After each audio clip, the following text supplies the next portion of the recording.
Hello friends, welcome to top knowledge. दोस्तों, आज इस वीडियो में जानेंगे कि फायर ट्रायंगल क्या होता है और आग कैसे लगती है। दोस्तों, आग कैसे लगी हुई है, अगर उसका फॉर्मूला आपको पता चल जाएगा, अगर ये जान लोगे कि आग किस चीज़ से लगी है, तो आपको आग बुझाने में कोई परेशानी नहीं आएगी और आप आराम से आग को बुझा सकते हो। तो दोस्तों, वीडियो में कंप्लीट इन्फॉर्मेशन है, वीडियो के लास्ट तक बने रहिए और आपको संपूर्ण जानकारी मिल जाएगी। तो चलिए दोस्तों, जानते हैं कि आग कैसे लगती है। दोस्तों, फायर के क्लासिफिकेशन के बारे में आप सभी को तो पता ही होगा।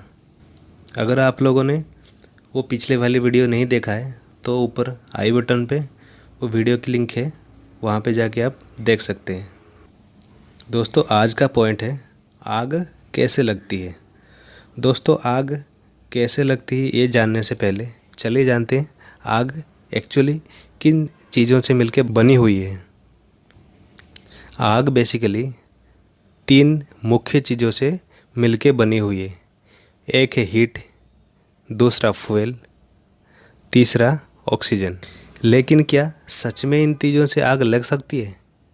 दोस्तों, मान लीजिए एक कमरे में हीट रखा हुआ है, दूसरे कमरे में ऑक्सीजन रखा हुआ है और तीसरे कमरे में फ्यूल रखी हुई है, तो क्या आग लग सकती है? नहीं दोस्तों, आग लगने के लिए इन तीनों को पास आना पड़ेगा और इन तीनों के अंदर केमिकल रिएक्शन होना ज़रूरी है, तभी आग लग सकती है।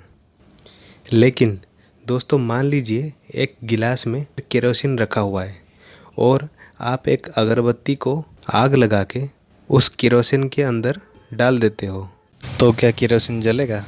नहीं दोस्तों, उल्टा अगरबत्ती बुझ जाएगी। लेकिन अगर उसी अगरबत्ती को बारूद में रख दोगे या फिर कोई पटाखा की बत्ती में लगा दोगे तो बारूद जल जाएगा या पटाखा ब्लास्ट हो जाएगा। दोस्तों, हर एक चीज़ों में आग लगने के लिए अलग अलग टेम्परेचर की ज़रूरत होती है। जैसे कि मान लीजिए आप एक एलपीजी सिलेंडर को चूल्हे से कनेक्ट करके एक लाइटर की सहायता से आग लगा सकते हो, लेकिन क्या उसी लाइटर की सहायता से आप कोयले में आग लगा सकते हो या फिर पेट्रोल में आग लगा सकते हो? नहीं दोस्तों, अलग अलग चीज़ों के लिए अलग अलग टेम्परेचर की ज़रूरत होती है, तभी जाके आग लग सकती है। तो दोस्तों, इन सब चीज़ों से पता चला है कि फायर जो है एक केमिकल रिएक्शन का रिजल्ट है। जी हाँ दोस्तों, फायर एक केमिकल रिएक्शन का रिजल्ट है। किन चीज़ों का? वो है हीट, ऑक्सीजन एंड फ्यूल। इसी को कहते हैं फायर ट्रायंगल। अगर हमें आग को बुझानी है तो इन 3 चीज़ों में से किसी एक को हटा देते हैं तो आग बुझ जाएगी। दोस्तों, ज़्यादातर फायर एक्सटिंग्विशर क्या करते हैं कि ऑक्सीजन की सप्लाई को बंद कर देते हैं और इसके वजह से आग बुझ जाती है। क्या दोस्तों बिना ऑक्सीजन की आग नहीं लगेगी? जी हाँ दोस्तों, बिना ऑक्सीजन की भी आग लग सकती है। दोस्तों, सूरज में आग, हमारी सूरज जो है करोड़ों साल से सूरज में आग लगी हुई है। तो दोस्तों, इतना बड़ा सूरज है और इतनी बड़ी मात्रा में आग लगी हुई है, तो इतना सारा आग को जलाने के लिए कितने ऑक्सीजन की ज़रूरत पड़ेगी? दोस्तों, मैं आपको बता दूं कि सूरज में बिना ऑक्सीजन की आग लगती है।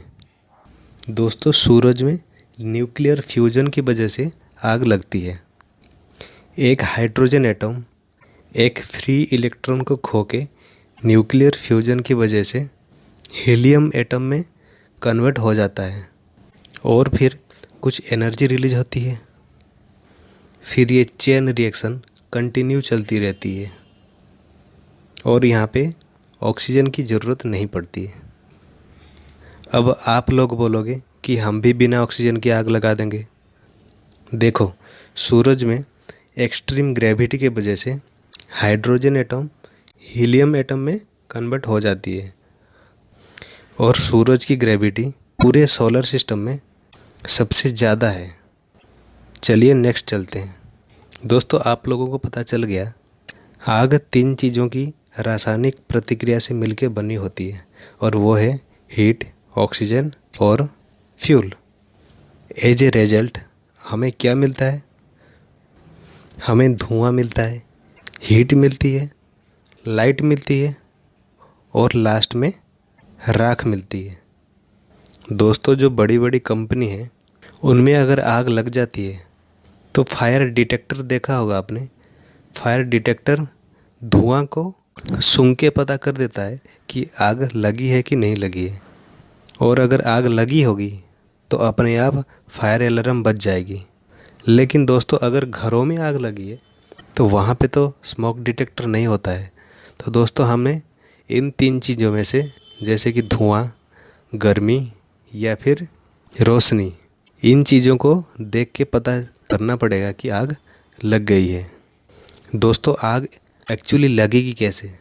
अगर एक चीज़ इग्नाइशन पॉइंट के पास आ जाती है और साथ में हीट और ऑक्सीजन दोनों हो तो आग आराम से लग जाएगी। अभी इग्नाइशन पॉइंट है क्या? दोस्तों, जिस तापमात्रा से किसी वस्तु से वेपर या धुआं निकलना शुरू होता है उसी को बोलते हैं इग्नाइशन पॉइंट।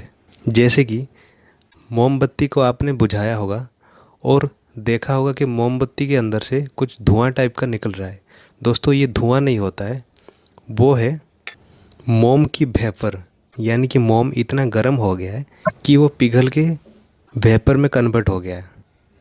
दोस्तों, जो एलपीजी का गैस है वो ऑलरेडी पहले से ही वेपर अवस्था में होती है, और छोटी सी चिंगारी जैसे लाइटर की आग एलपीजी को जलाने के लिए कामयाब हो जाता है।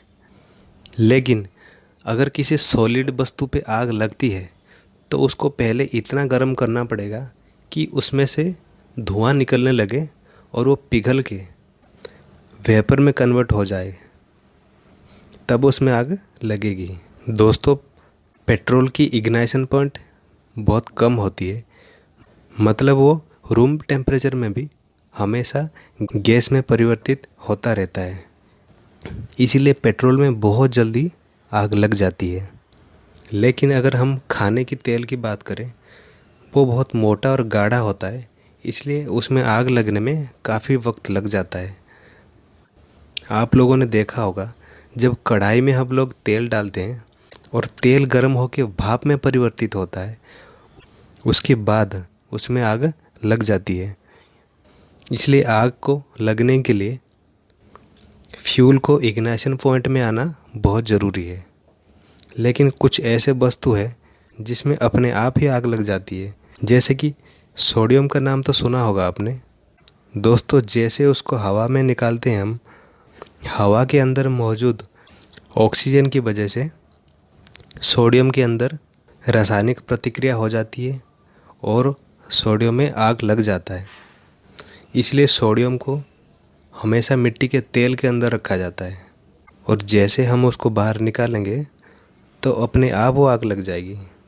दोस्तों, हमारा जो एटमॉस्फेयर है उसमें 21% ऑक्सीजन प्रेजेंट है, लेकिन आग लगने के लिए सिर्फ 12% ऑक्सीजन की ही ज़रूरत होती है।